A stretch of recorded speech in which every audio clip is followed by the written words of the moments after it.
ఈరోజు టమాటా పచ్చడి ఎలా చేయాలో చూద్దాము. ఫస్ట్ టమాటాని శుభ్రంగా కడిగేసుకుని తుడుచుకుని ఇలా పక్కన పెట్టుకోవాలి.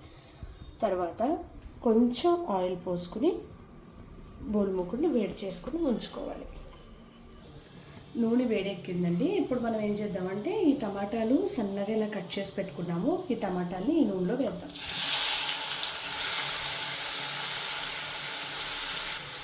ఆ తర్వాత కారం మనకు సరిపోయేటట్టు కొన్ని పచ్చిమిరపకాయలు కూడా ఇందులో వేద్దాం.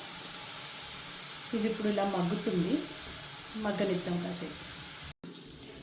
టమాటాలు మగ్గుతున్నాయి. ఇప్పుడు దీనికి సరిపడా ఉప్పు వేసుకుందాం.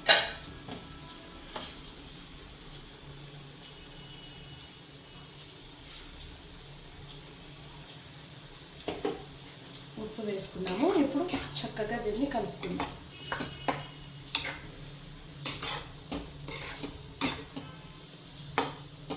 ఇంకా కొంచెంసేపు మూత పెట్టి ఉంచుకుందాం. టమాటాలు చక్కగా మగ్గుతున్నాయి. ఇప్పుడు కొంచెం చింతపండు యాడ్ చేసుకుందాం.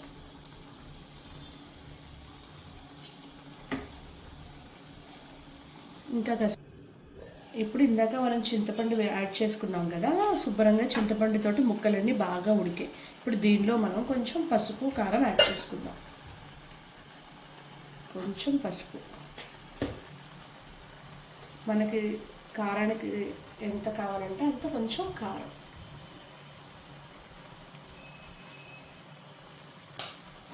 ఇప్పుడు బాగా దగ్గరగా కలుపుకుందాం.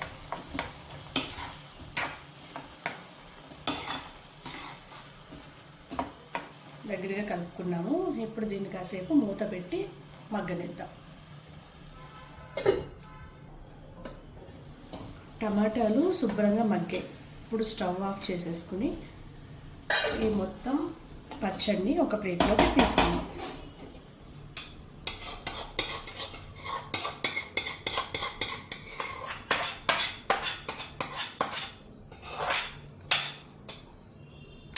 ఇప్పుడు ఈ బురుముకుల్లో కొంచెం నూనె పోసుకుని ఆవాలు ఇంగువ కాచి పోద్దాం. నూనె వేడెక్కింది. ఇప్పుడు కొంచెం ఆవాలు,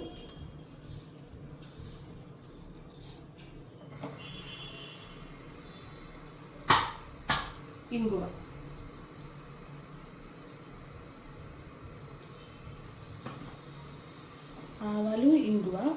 ఆవాలు పట్టపట్టలాడిన తర్వాత ఈ మిశ్రమాన్ని తీసి పచ్చడిలో పోసుకుందాం.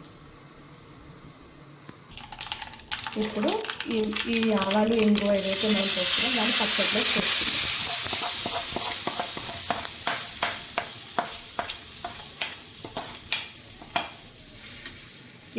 ఇప్పుడు ఈ పచ్చడిని కాసేపు చల్లారబెడదాం.